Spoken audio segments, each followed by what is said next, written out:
SHTFPrepGuy here. And this video is going to be about personal defense. I know a lot of people, a lot of preppers tend to really emphasize food storage, water storage, possibly bush skills, how to make a fire out of raw materials without other things that you might normally associate. You don't have fire starters, you don't have matches. Me, I chose to make this my second video because your body will live approximately 3 weeks without food. Your body will live approximately 3 days without water.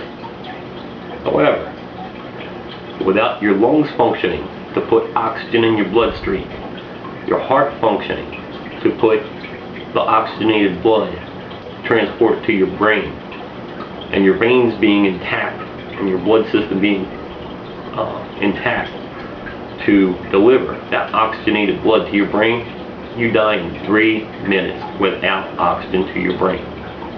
Therefore, food storage aside, water storage aside, that is all secondary to being able to protect yourself and you keep your blood where it belongs, in your veins, delivering oxygen to your brain and not bleeding out in some gutter. The most important thing in an SHTF situation is being able to protect yourself. Please watch my first video, my intro video. In that I really get into a lot of disclaimer type information for these other videos. I'm going to do the short version here. Things we're discussing in this video and that you see in many other videos titled WROL, without rule of law, or SHTF, shit hit the fan. A lot of this stuff is inappropriate in normal day-to-day life. Okay? Unless there has been a complete societal collapse, an infrastructure collapse, then this stuff is inappropriate. It can and should get your butt thrown in jail. If you could pick up the phone and dial 911 and get the police or fire department for assistance, then it is not a SHTF situation. And you really should get thrown in jail for, acting in that manner if it's not truly an emergency life or death situation. Back on topic. If I can only grab one thing, if I've got a bug out with 2 seconds notice, I got 5 seconds to get out of my house. How long to take 3 seconds to make sure I have a fire on. You might not have noticed. I had one on my hip. I walked back from the camera. This happens to be a small 22 caliber handgun. And of course I followed all state, local, and federal laws with regards to purchasing it, registering it, all that good stuff. And I would never, because my state does not have concealed carry or does not normally issue concealed carry permits, I would never carry concealed unless there is complete infrastructure breakdown and pretty much the staying alive is more important than worried about being thrown in jail, because the court's not in session anyway. If that's the case, then things like concealability are important. However, this is not a weapon. This is a tool. That's something very important to remember. What we call deadly weapons aren't really deadly weapons.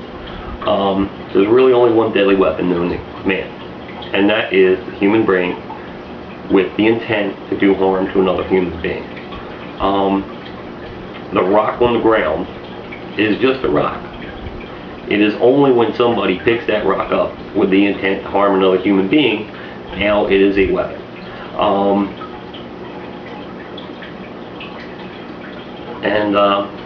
It's important. It's a philosophy I call one weapon philosophy. The human brain with the intent to do harm to a human being. That's your weapon. Anything, a gun can just as easily be a tool for gathering food, hunting small game, if you will. If used as a tool to hunt small game, That's all it is. It's no different than a hoe or a plow, because it's a tool used to gather food, if used in that manner.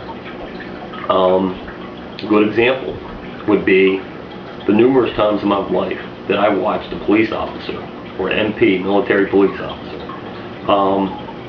yell stop, and all they had to do is rest their hand on the holster of their issued sidearm and de-escalate a violent situation. In that case, their service weapon, or their service revolver or service pistol, was not used as a weapon. It was used as a tool to take a violent situation and make it a less violent situation. Okay? Weapons don't do that. Tools can, but weapons don't. Therefore, the weapon is human mind. When you start thinking like this, it helps. Anything can be a weapon. If you look around the room that you're in right now, I bet you're going to find one of these. Simple ballpoint pen. Held in the hand, struck into the eye socket, it is as deadly a weapon as you will ever find. I bet you there is an electric cord of some sort. This charger for a phone. Is it a charger, or is it a garrote? Anything can be an effective tool for causing harm using your weapon, which is your brain. Could be as simple as a metal framed picture on the wall with right 90-degree angle corners. Strike somebody with that, and you're going to cut them, and you're going to hurt them. Pick up a laptop computer and smack somebody with that. It is going to hurt them. Anything can, and has been in the history of humans, been used as a deadly weapon. Sticks, rocks, whatever they could find, as need be for defense. It's important to think that way. Once you think that way, it helps. I might not have a gun on me, but I don't need a gun on me. I can find a rock and be just as effective a lot of times.